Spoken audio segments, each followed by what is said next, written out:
ربيع تبادى بهذه الصدور وعمر تنادى بها أحلى شعور وإخوان خير. أعوذ بالله من الشيطان الرجيم.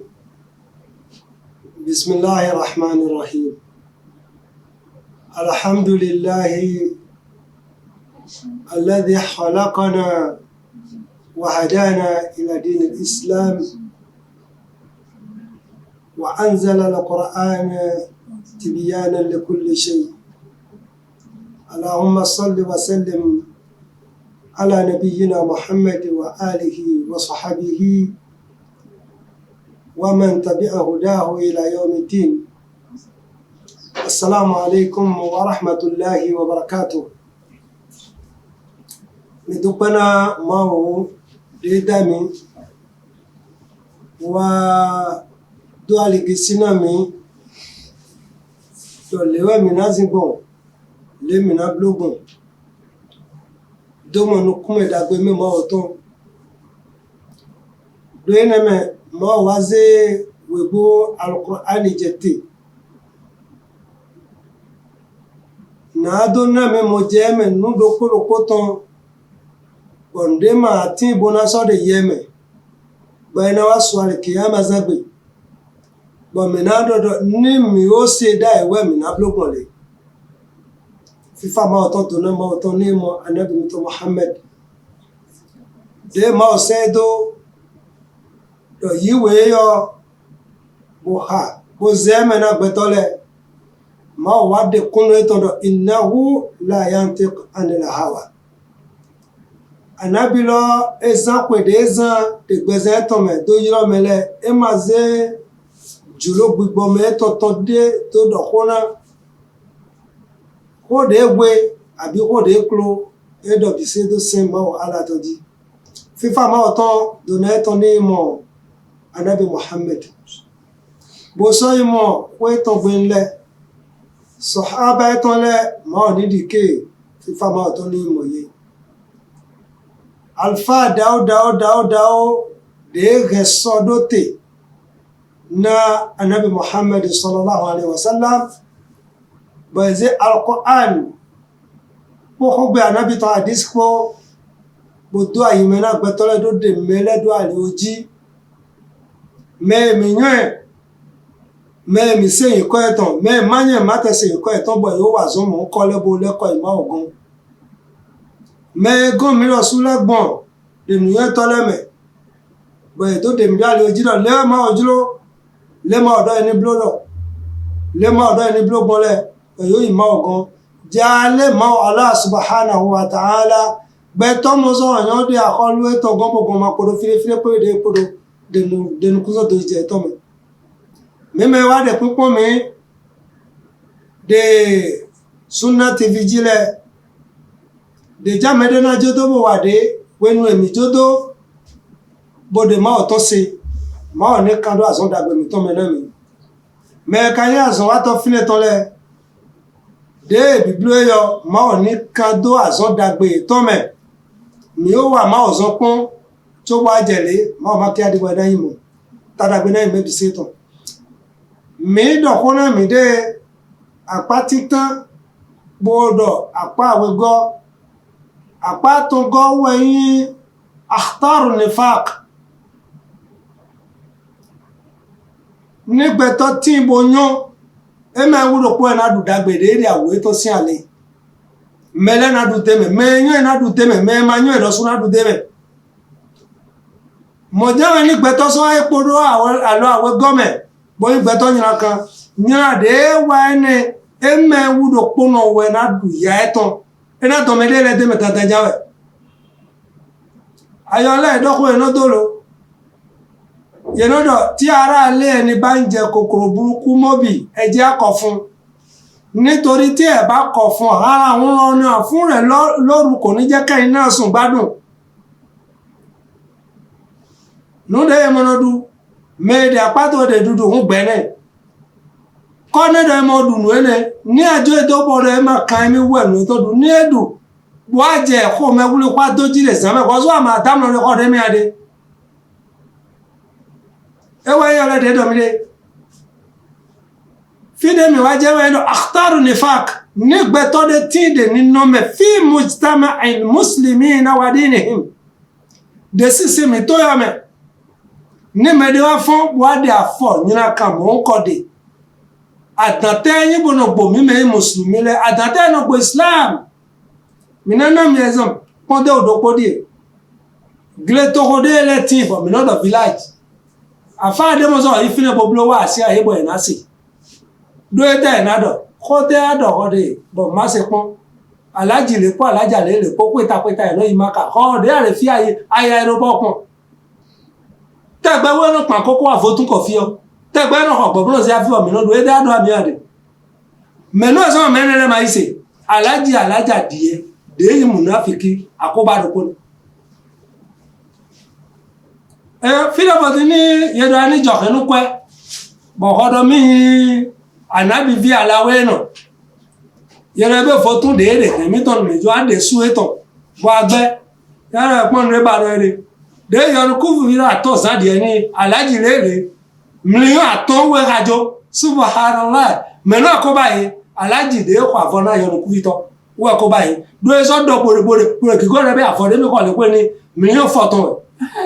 ede me ye ada ni jopon jato ni ha kokoro wa wona foto bo gbigbe ko de ado ade bana sa nde yin no yin kan de no to bi islam le mene ni e mai tuba wene to ina do fo oji ame jo na do ko do ni kan de no to wa ba agungbe islam ton le yero إن من الآثار النفاق المترتبة بين أفراد المجتمع إنه يضر المجتمع أفادي ولا دا de jomi na blo maleche gbo ma kamede ngo dun de ma si bozo ifoto ha be so bodu e bi amegun ni wa hun mi temi e ma dun mede gbo modo webo islam ma to gbo to ile ton re c'est de Dieu son pouvoir ni ayi islam akaso agbegun joje ni edo ma de mi me depe yedo nu de no papo ye po de ninu me ton ye no idon nu yin kan wa ba me yin musulumi le bueno yodo akoba ayogbe eno ton ba me yin musulumi eno to amo me yin se no le eme maleme kede demo sese do polopo de gba odo sese ho je na mo ni faki deme mere wona ti bo inu konga ni ezi alodo gogo to jiri obo mo nle fine gbo ite fife ni on le no to je ani ne to ejo yin do malen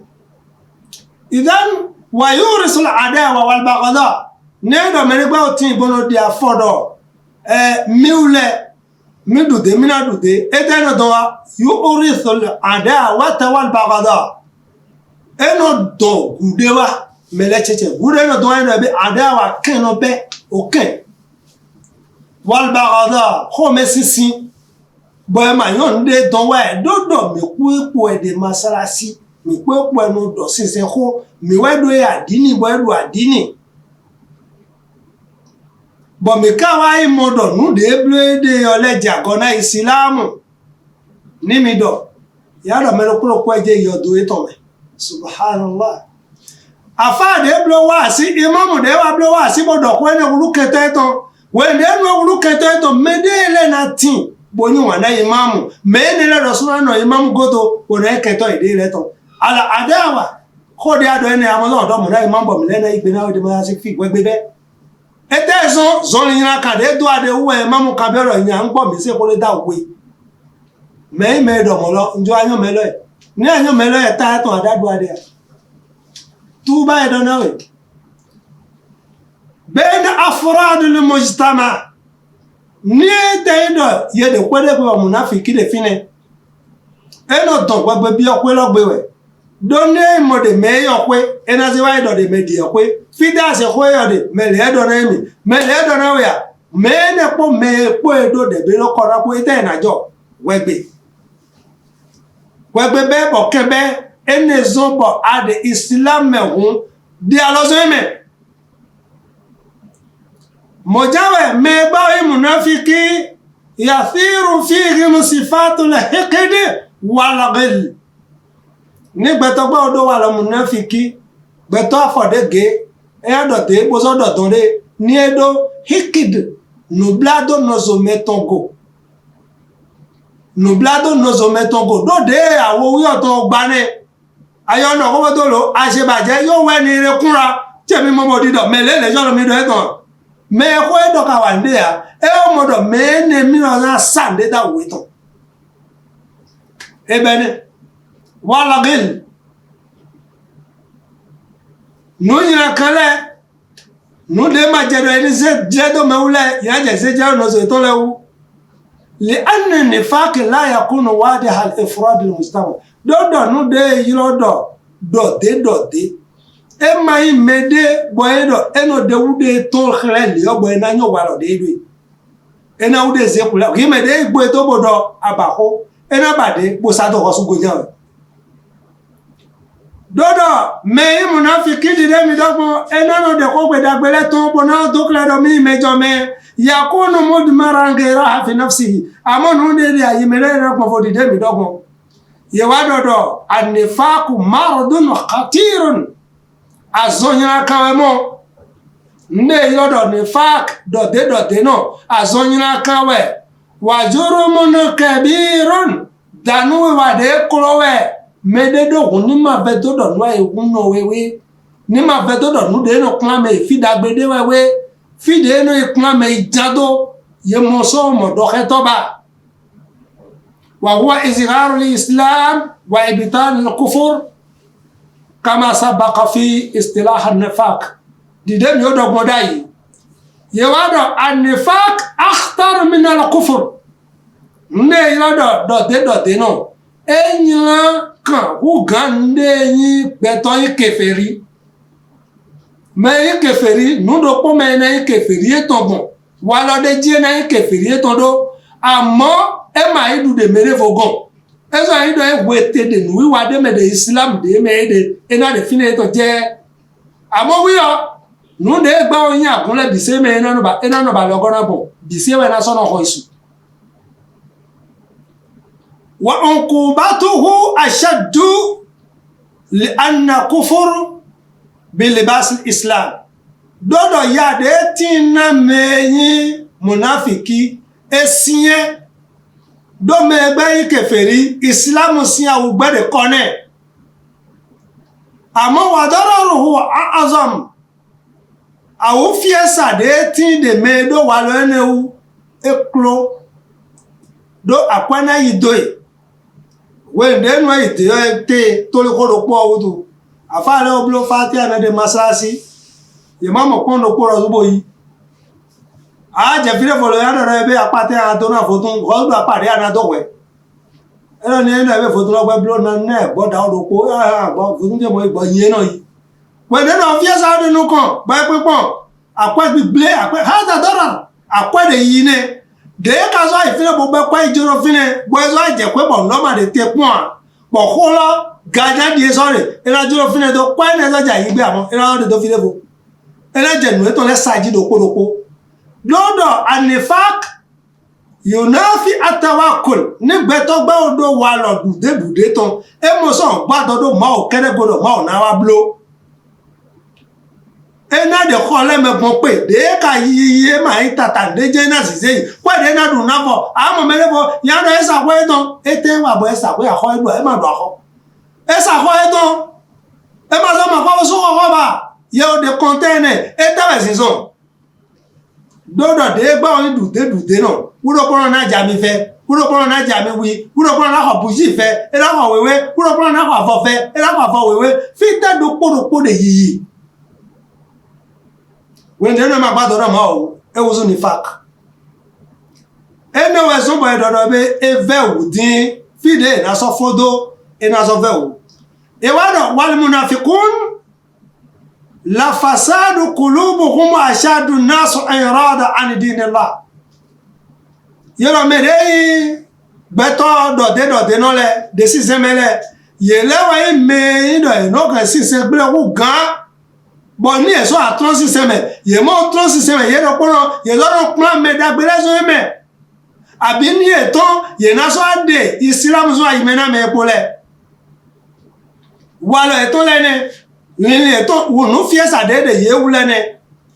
ene so bomo ala subhanahu wa ta'ala egba we to na mi de suratul nisa ime aya 61 kade konukunopo suratul nisa qur'an ta enego a'udhu billahi minash shaitanir rajim وإذا قيل لهم تعالوا إلى ما أنزل الله وإلى الرسول رأيت المنافقين يصدون عنك صدودا الله أكبر نيدا يدا دتاكبي دي نمنا يدا واتا بوي دينا زنبنو بوري يبي بوي وامودو kode de ayeyo maomi na vema wa iza qila lahum ta'alu nimi yodo mi wa ila ma anzala Allah nimi na wa sunde maozejete yani alquran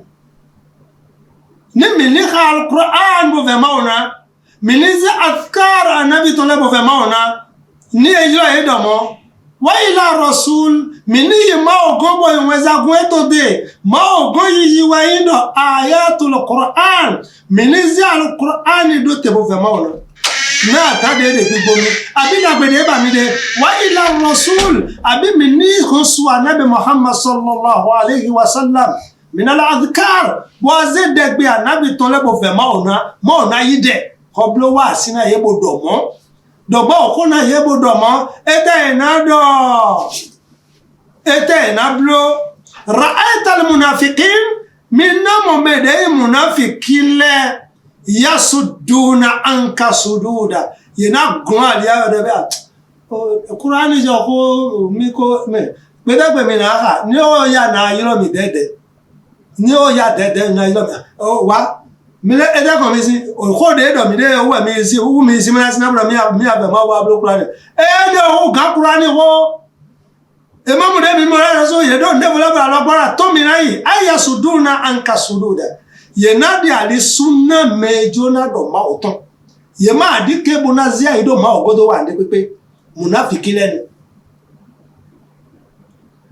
tasarrufatul munafiqin taduru ma masalihihim medai munafiki ye la zinze to wa ido ye na yibo de gigo nado na we mileto kede na nyo فإذا لقوا المؤمنين أظهروا الإيمان والموالاة غرورا منهم نيمو مدي isenu adodole ye na do isekere bona do gbajumo kere de jimagbe ni esu kwesagbe leagbe amogbo eton la klo esu awemele o le ni mi je yidi ye na gbo afobo to tiredepo videpo be ne kere ko idea غرورا منهم ene jablebe bo ede bi blodo meyin muslimi legon la ilaha illallah wa musa na'atun ene inu iwa eto de inade iwale monopole inade budi wa tuqiyatan wa tama an fi man indahum yenade kasi disi mede vode yin de vo se tole ni ina ma je ejiwe monopole inade dagbe pado mi no sunadu de islam me min khairi wa maghanimi walo ene wala de esibo yon wa izala kusadatahum wa kubara'ahum amani emo ede malegombo e wa mo unga etonle unno etonle pastor etonle mego eno e wandele ni e wa mo amerele nga mo ipo malele ko so ne ragbon mi amo mi to ya qalu nahnu ma'akum ala ma antum alayhi min ash-shirk wal kufr subhanallah ya maleko do dia maleko ko de pepe mama le mi jo maleko to mi le to de do mi de fi kede we de ngene ni ne fi je de pete mi weson fotun do de to apa ne bo di apa le fi je le ko yo me bi se de dagbe la ilaha illallah inna rabbaka la bil mirsad ache ma o de wu me bo de pipo yin ko epo la ilaha illallah fide mi podo lene nunyina kade demene wa qala Allah subhanahu wa ta'ala fi suratul baqara aya 14 ila 15 ma wa ganu bo ko eto jibo keke bo zete kabo la una yana de suratul baqara me aya wene to kaka je fototo قال تعالى وإذا لقوا الذين آمنوا قالوا آمنا وإذا خلوا إلى شياطينهم قالوا إنا معكم إنما نحن مستهزئون الله يستهزئ بهم ويمدهم في طغيانهم يعمهون صدق الله العظيم. ما باwo eton wa lo dede yesi ma o do bi de alquran me do ni ede yi gbede bo ipe me yi senu adodo le bo ko ipa ye do po qalu amanna ina do mi wi senu le di wa iza khalu ila shayatinihim ni wa mo me po epodo le gba dudu sinu gbele qalu inna ma'akum ni edo pe fi ko ina desu mi an desu ko me do ma ina ma ba nene nje mara si won de mi do te ya gbo akọ mi le kan fún akọ mi le mi ó sọ pé kan mi abro nde no blo pe le bi do ene la ti mi po malenu apote malenu tó fún ẹ ai je do anamo baba o je yen ne mo hofo qalu inna ma'akum inna ma nahnu mustahzi'un de blo mi de do de me nu ye ma blo de ma gan ya ama e malenu ama gan ya ra to we gan male ato me fi ene kere gan bo eno jiji mi ga yi mara si e to ene ma do mi to we zia masinjisi han afini mi abanu subhanallah Allah yastazi'u bihim wa yamuduhum fi tughyanihim ya'mahun ma do mi ma o mina do esin etote de fi to de me na jete de bo afo e to mana boko wa yamuduhum fi tughyanihim ya'mahun ma na wajo e to bo na salele de me kakakaka wajubo na waku ni echiro mo etele no jo me indo ejo ma o to bo wo sun de vole lole na le fine bo ma o na azi azonyin aka bo kule ye pona bo na glo se bo na glo bo kono ba glo le bi se ye na se itoto ko na glo nu de wa do nu glo le we ma o wa de aho to bio e mo chiro mo na me ise wa do am kama ta'amalu tujiza nde mero ko wa se le na do ene wa lo de bo ti de yesi bo so awose bo nyo do mi na wuli bo na mi de bo kokko na mi de ni muslimi bo de maslasi bo do maslasi de ma de do maslasi go bonove ma do so do na mi do odo oni astajib lakum mino vemi nasiomi mi yilomi nasiomi mi biomi nanami walazina yastakbiruna an ibadati me do mi le sole bo hu ka Qur'an bo hu gan de maslasi bo hu gan na fila de ko to gbe bo hu gan ndagbe de nu kikimere bo dodo be mire mi do na zo hu gona mi to jawe e do me ne no le yo don ma ke adu mi na don ni mi ma don lo wo zo bo Sunna TV eze ti to yo dai na me bi se ni mi ni jale bo fon zo amro me nu de nu nyina kan ne le bo mi dokan bo di plako bo na to mi fidi afa mi to ma pete mi ni di alozo me bo fa ma Allah subhanahu wa ta'ala ni de gbe mi ton ni me de mi man na yin me de ma ona do fona gbonu pe de sintari bo ma so mo kun gan ba we bo mi na ve ma bo ma ona do mi gbe mi mo ma ke adibo na mo na mi fifa ma o ton dagbe ton ni kon to do ko mi ton ji mi me do to bo sele ma ona de ke mi na izan bo na mo dagbe de tene bo na muslimi de pe ona ti de anabi Muhammad sallallahu alaihi wasallam di al-qiyamah se azagbe bona bi o se ku aljanna po me dagbe lepo ni fifa ma o ton dagbe ton ni tin na do ko mi ton le wassalamu alaikum wa rahmatullahi ta'ala wa barakatuh. ربيع تبادى بهذه الصدور وعمر تنادى بها أحلى شعور وإخوان خير. أعوذ بالله من الشيطان الرجيم. بسم الله الرحمن الرحيم. الحمد لله وكفى والصلاة والسلام على نبينا محمد المصطفى وآله وصحبه. السلام عليكم ورحمة الله وبركاته. دوبنا ماو بيو في فايتنا نبي محمد وزاغون ديغبو غدونا وزاغون لبيسي boy ka so ade mi do ale oji bon de ma so apo bo mi na tin fi levo ba afi mi ni ko do ale we ton anabi Muhammad sallallahu alaihi wasallam e ka do ko ton na mi edo me yin ali umma mi tole bi sewe na isekhu al janna illa man aba afi medegbe sabila kasi anabi sallallahu alaihi wasallam do ne me na ya li umma to na gbesekhu al janna go edo mo me yin àwọn pa ti na gbesekhu al janna me se ko mi to bo ma khodoa igbesekhu al janna ni wa fa ma Allah subhanahu wa ta'ala ni jale bo de mi do aliology wa fa me to ni lido ni ai mi to ni se jaido iselogy na ho de tin de alquran me de tin de hadith me ni ho de mi na ibozan ni dona ma o to fi fa to ni konto do pro mi to ji anyway gbede mi to mi zon Sunna TV ji do assalamu alaikum wa rahmatullahi wa barakatuh na ho de mi o to ja bo edikia bo kabara mi ni zeme ni yemi ni mo ni dike ni weziza ton ni wazonde mi go bon meyin al munafiqin beto dote no abi afodege afode to bo e manyo me na ha edo la ilaha ulai wala ilaha ulai do anama de maleme islam de wedenu eso ya anazo de ari ode foji lili ye to la o tin de ma o sin o do da ime zo gwagwenu wendenu ma o ka gba pa e to na mere bo e do yan ye bo e be service azo e to munafiki to wendenu anabi bro ijira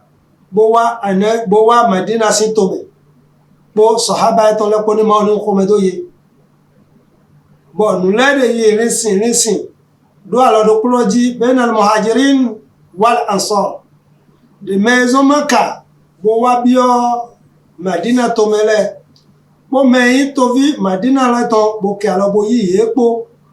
wa gwenu nde yi e ja un gbe bo je kan gbe amode wa yabo mele wa de wa Medina to me gunodo yan kajafo ebio afolome we lonu e me mo ko le obe wa lo etopo zize etopo ye makavo ye gbepo kakaje din ye me de pipon mi din lo su ayi do podo ye me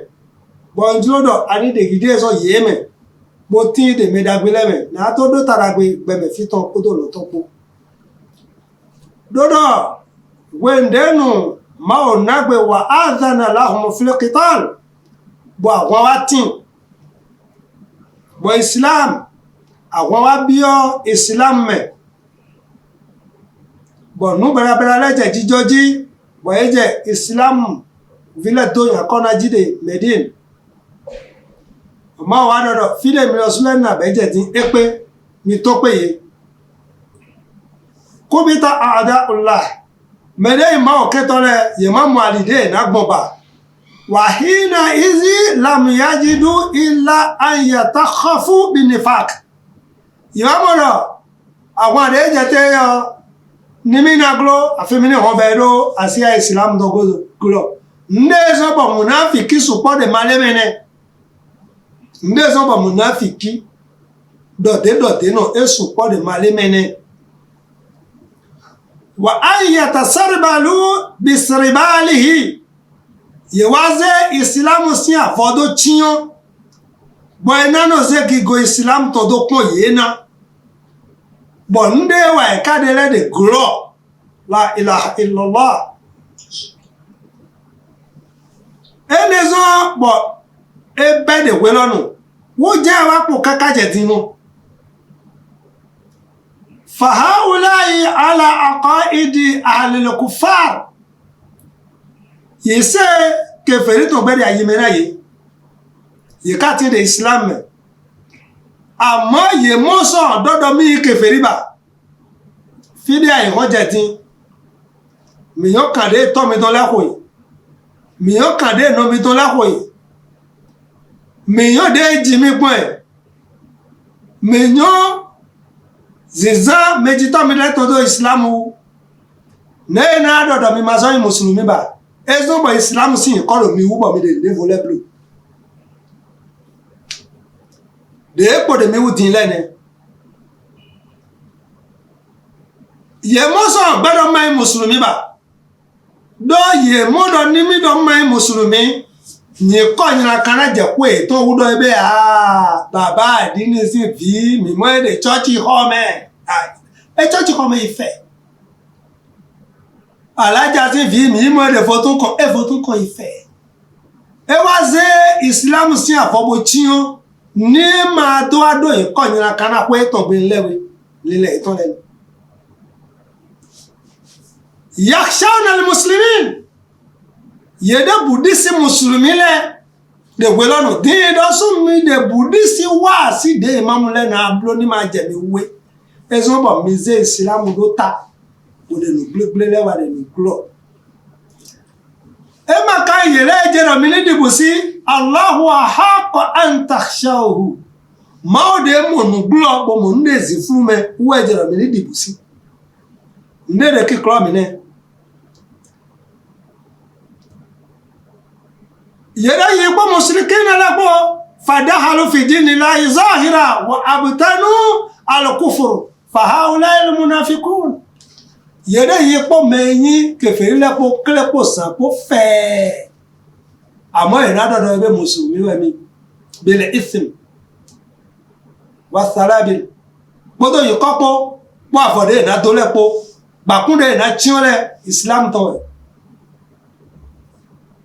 yelo lele dere ye we supa ma ododo pona mini po me de suratul baqara me aya we atoto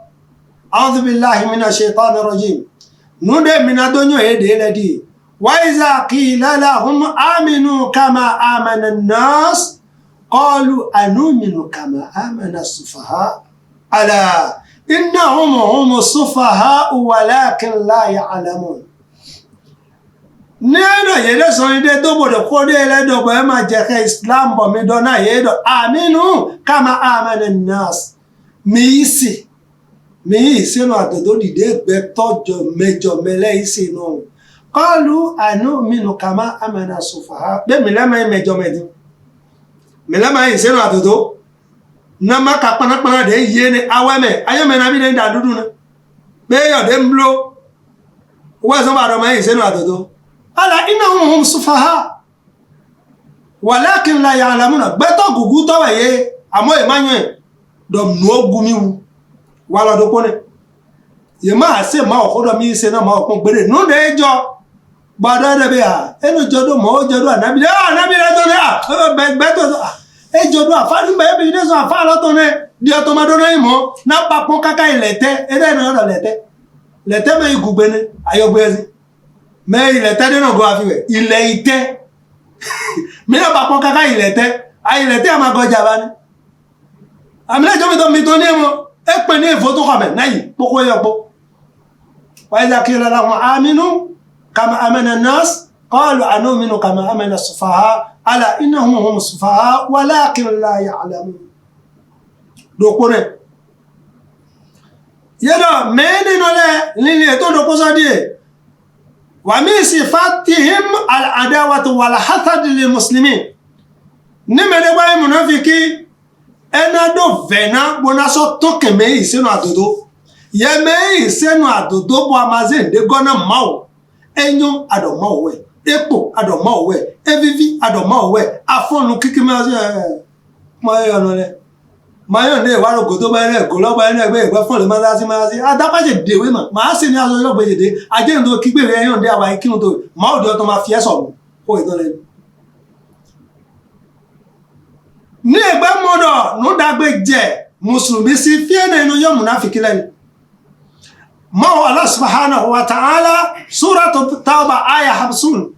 de aya kan de wo to me ma o do ko ko tali to wa lo de mi na do yan ye na ماذا إن تصيبك حسنة تسؤهم وإن تصيبك مصيبة يقولوا قد أخذنا أمرنا من قبل ويتولوا وهم فرحون عليه بالله سبحان الله يدوني أنا يا ولا يدون قولي إن تصيبها حسنة ne do dagbe je me ise no adodo de nu ki ba do wa pa igba bo gba pe yo ta so won we da ba mi ba to pon kan ji fere ti mo o ikisi me de kwa mi da be mi ase subhanallah ni me no kinu ganji ba mo da si e mo ho no do ni wa mi aizo e mere le gan de asi e mo ho fi bo ye le ho do fi le ibo mo oblo fi le yi bo mo oblo me poko de do pe do de ndo e do ni wa ibo egbe mi a fi bo pon ma ni e se pe ba le be mi do pe alhamdulillah e de jo melele si ajifi un e de ji wa me ma se pon abe mi na fi na ma mo fi le gbon pa jo jifi ye lo do bi si ya o do ni egba yin do mi le nu dagbe jodo mi ti tasuhum ene ifenana yi ko gbegbe na do ole de yi na do do nya ku so taragbe de ka do me de ma dokun e gbe me ga re nya de fi sa de ni o de blo nya de fi se foto kan mo de si na ji aho eji ye lo na wa so ye ma wa so fi de be do de de gbe o je me dagbe ji alaja dagbe alaji dagbe malenu dagbe afa dagbe imamu dagbe de nu gba o je ji to ji ko nyina kan na do munafiki wa in tusibuka musiba amoni do zabi se mu ijima mo zabi mo ise ni do nyina de wa jodo jiwe yaqulu qad akhadna amrana tere ma de me ngo gron we ne le bi se de ro ni le ko ndo ne ma yi ma e ma yi ne amode ko to achido tian o de ana se nu to ne wa yatawallahu wa hum farihun ni eleko ye na de aya je oro be eyan ama se atare po ya do ya fa do ya ama se atare po le mom do ya ama se atare po alaji do ya ene na di do me lo mu no ko do ibro blo nu yin kan nu de ka mi yo agbe po le bi se je na jo ene ni le to do ko ne wa min sifatihim istihza'u billahi wa rasulihi wa dinihi de wala munafiki to medo ye no ze ma ogboro do anya sina mono pro meyin mweza gun ma oto abi sise lo me gbe o fa sise wu ye na no ze bono ko ewe kama fi qawlihi ta'ala ma khodo rebe wala insa altahum la yaqulanna inna ma kunna nahudu wa nal'ab qul abillahi wa ayatihi wa rasulihi kuntum tastahzi'un لا تعتذروا قد كفرتم بعد إيمانكم الله أكبر ما دا نيه كان غوسيه دو اتازون مي بومي دي نلدو لا والله يقولون إنما كنا نهود ونلعب ملele imam mi ton afa mi ton ya suna lele اتازون بومي دي ندو تاوي ton يقولون إننا نهود ونلعب nu de wa lo ma do de bo gun ma wa mene amo me le se ne bo le wa le kan pe po na we do na do kul abillahi wa rasulihi kul abillahi wa ayatihi wa rasulihi kuntum tastahzi'un ma o de wa do kre ma o ton bo ko gbe ma o ton po mi ze mo kiko po yan sin ko na la tantazimu mema do gwaji jode ma nu ko mo ko ni kafartum ene de mi oblo mi ohuru keferi subhanallah me da o yero ki ohuru keferi ya yero ohuru keferi do aze menu wa tori ado ni ko to mi ibo iwa nu yin kan bo egbe bo nu wa ijodo je ton aze bo ki ko ebo ze bo re yan si do na pe ma odo ene de ablo ko ni kafartum ba'da imanikum demi o ise godo mi ohuru keferi ma ki adi bo na ohuru keferi wa min sifatihim al-fasadu fil ardi bil kufr wan nifaq wal ma'asi nu de so wala munafiqi to de gbeyome wo yin do nano to nu yin kan sin de igba ma otoji gbo na se hun yin kan na wa no bible na ja godo ma o ena ba na ye bo na très facile sala ji dalahum nifaq na wa no gbegle ma ve ode nu kun eto me ye ma ka so ablo bo ado asafula ni ado asafula ko ne ba do enedi asafula ko mo peche ti koko kinya no mo peche na mele halu to ma we subhanallah موضوع وإذا قيل لهم لا تفسدوا في الأرض قالوا إنما نحن مصلحون ألا إنهم هم المفسدون ولكن لا يشعرون. سورة البقرة آية ورقة كاكاجا وياوي يدودو موضوع نيدو يلينو بلبلوا بودي نونينا كالي دوسي وإذا قيل لهم لا تفسدوا في الأرض نيادونا منافقين ندبلوم ديوما نيوما zoide dom dioma je khemine mi muslimi mi boyo la blo qalu inma nahnu muslihun ni edo eni ti amenyina kalewa ana ti amiole ni mi le ma du adini de to me fi maison blo adini adu adini pepepe ma amode akaze pla obo se ro go me yo lecho ete wa ready ado de jablo mi de bo ma ko bo to gba masara si bo mi temene de o ga yi ma o to ese akosaro ko do me la si pon la ilaha illa mi bon iyawe yele kodo wa le kodo fosu de kwado ma kwado amiga de ojo to gbo to de ho keke pon afoto ina so masalasi de akare ma lo se tatu ma ho keke awe moto atonto re kun ninu de do ade de obo dido nya di anya so pe be amo nya di anya so pe fide anano lo ni ado masalasi mi fide ado anamo ado hota de blo mi nanu muslihun me le de ndagbe ezo ma odona mi bakwe mi tasi mi di viete we do mi ni nyina re wa mi de ma do enele bi ne wa hagesti de right bas mo de ma odo abo aso ala innahum humul mufsidun walakin la yashurun me ne no le nu gbara wa toka wa ye amo ye rasul ma onyo e ye na ba nyo e subhanallah wa min sifatuhum البهتان والكذب نسوني ولا ايتون ديفو سودي البهتان ينا بلا لگدگban do tana medagbe me medagbe yena se lẹgẹdẹgbà dé mo náà mẹ́nu kéré ẹ̀ mi àblọ́kẹ́ẹ̀dì ẹfún bá dọ̀kọ́ mi rẹ́dì àhánu bọ̀ wíyọ̀ kẹnu gbọdọ̀ mi dé àhánu mi àblọ́kẹ́ wíyọ̀ súbọ̀ ẹ̀ náà nù ń dé wù gan àhánu mi lè máa sọ mi tíọ́ mi dé mu mi tíọ́ mi dé ló lẹ́bi ẹ̀ dé yé sí dé mi ò dé sọ ibo mọ̀ tó náà yé náà bà náà dùn mi lọ sí ẹ̀dùn ní yìnyín kan gba lẹ́bi sí ẹ̀kọ́ bòkútàn lẹ́gẹ́dẹ́ gbọ́n ìyẹn bláṣẹ́ tó méjì múnáfìkí lẹ́wẹ̀dó wàlkẹ́sì dẹ̀bẹ́ dódó mẹ́kọ ìwẹ́dó ní ẹgbẹ́ òde yìí pọ̀ múnáfìkí pọ̀ ń bọ́ ọmọ ẹdó mọ́ òun ya ẹ̀yán fọ́tọ̀ ẹ̀dẹ́ ẹ̀nàdẹ́ ní àmà àkótó ìbò plétò hàn ẹ̀nà dán fọ́sẹ́ dẹ́mẹ̀ àbí ẹ̀nà àbàdẹ́ òbó sádọ́kọ̀ tó gbẹ́ náà ọ̀gá tó wé bọ̀mẹ́lẹ́bì sí àmọ́tò òbó kó ga ló àwọn ọ̀dọ́ ẹ̀tàn mọ́ ọ̀dá kúnlẹ̀ mi gan ẹ̀sọ́ gbọ̀mọ́ Allah subhanahu wa ta'ala ẹ̀dọ̀ kó ètò lè Suratu Tawbah bẹ̀ aya 56 kàndé fàtọ̀nukúnnọ̀pọ̀ ma ọ̀dọ̀ wa yahlifuna billahi annahum laminkum wa ma hum minkum walakinnahum qawmun yafraqun yẹ̀nà pé mọ́ wà láìtàláì déédọ́ adéhùn mi kó tó tí òun wá kẹrì rí mi dẹ́kọ̀ tó tọ́kọ́ lọ́pọ̀ sàpọ̀ apọ̀ bọ̀dọ̀ adámọ̀ mi blọ́kẹ́ mi lẹ́dọ̀mọ́ mẹ́ẹ̀dọ̀ kọ́lẹ́ tó mẹ́ fi yàmọ̀ mi jáwẹ̀ déjú èso ètò yìnyín ọ̀dọ̀ ní yìnyín kan wà dé dó àwọn mọ̀tò náà rẹ̀ ìyàmọ̀ tó mọ̀dọ̀ bẹ́ẹ̀ déèmì náà dọ̀bì tán déèmì ọjọ́ blólo fídè jẹ́ máa wù gán wà máa hùn minkum yẹ má tí dẹ̀ mi mẹ́mọ́ walakinnahum qawmun yafraqun àwọn apádéwẹ̀ yẹ́ bọ̀ ẹ̀dẹ́ àgọ́ yẹ́lẹ́ òkúnlá pòdè fónámi ẹ ma ya amina alamúlùtọ̀ dédọ̀ mi dédọ̀ ìrẹ́dẹ̀ àmọ́ aṣọ́gbó ìnáwó ẹlọ́dọ̀ dédọ̀ sọ fún àìnáwọ̀ tó mọ́ tọ́ bismillah tawakkaltu ala Allah wíọ̀dẹ̀ iná dédọ̀ à subhanahu wa ta'ala mọ́ ní ṣe ọdún kúrúkú mi tọ́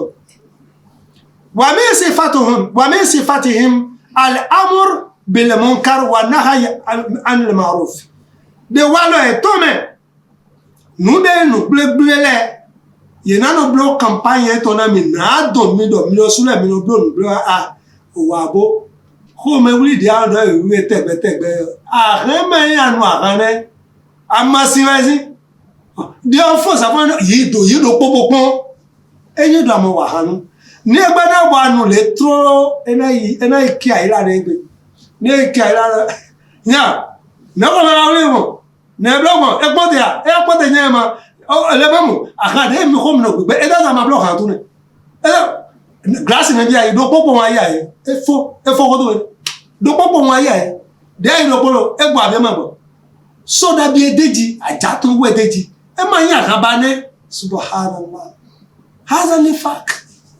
e ma ido e bada sọ̀rọ̀ ni bo e joro ni ko si ninu ni mo te bodo na e ma mu do ye do dai ko so de nunu ga e bo ne ba de jane ye do me ne no la ye nano to me bo nano de gbera me do wa nu nyira kan wa na haya anil ma'ruf amoni ajo wa ndagbe na gbero mi je to we ai blue analysis abe kwa pon ne bo blue analysis amasi ni ko me fie amada opo ana nu amasi mo gboje bo mna ibo damno zo do gbo